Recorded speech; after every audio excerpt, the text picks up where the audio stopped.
Hey y'all, thanks for stopping by. So, Dead Space just had its remake come out, and most of the reviews I've seen are pretty positive. It seems like the gameplay has stayed pretty true to the original. Obviously, there's a lot of graphical improvements, but I would say that's expected from how much of a time gap is between the first, release and now.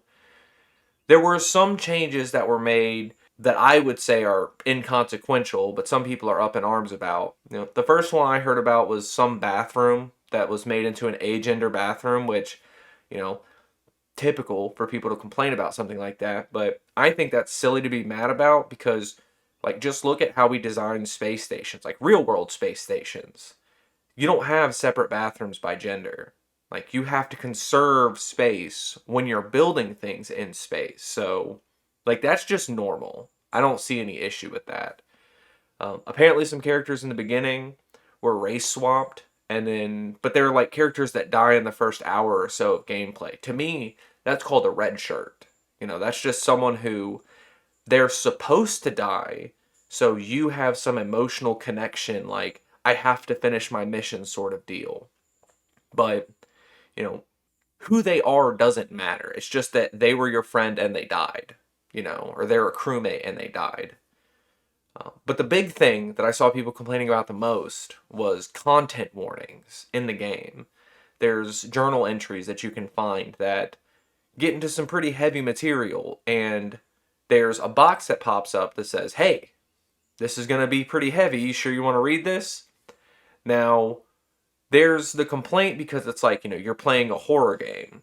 It is graphic, it's gory, it's M-rated.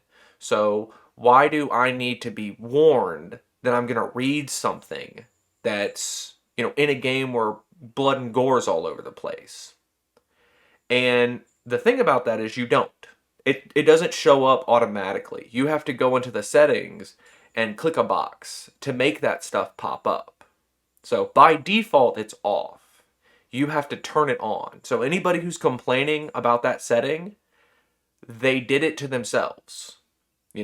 This isn't something that the devs forced on you. This is just, if you want it, it's here. Now you may be asking, why? You know, in the same vein of, why would they warn me in a game about this? Why would I want to be warned in a game about this? Well, personally, I hate horror. Like, I hate jump scares. That's my big thing. If you can make something scary without jump scares, I'll love you for it. And I'll probably herald your game. But most of the time, that's what horror, at least in my experience, has boiled down to. It's the silence, the loud noise. That's not, like, to say that scared me is to say you're funny because you tickled me, you know? But I can read horror.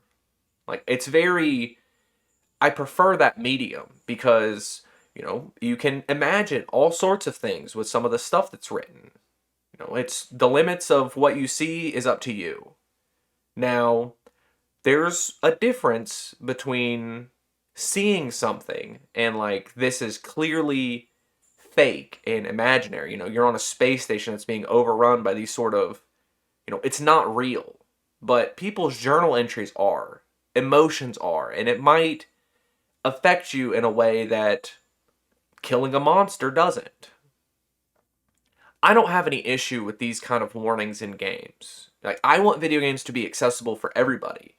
I'm not good at games. I still like them though. And I'm sure other people are the same way. There are games that they've played that they really enjoy, but they feel like they can't finish because they're so difficult or because there's parts of it that they physically cannot complete. So having these sorts of accessibility features in games, I'm all for it.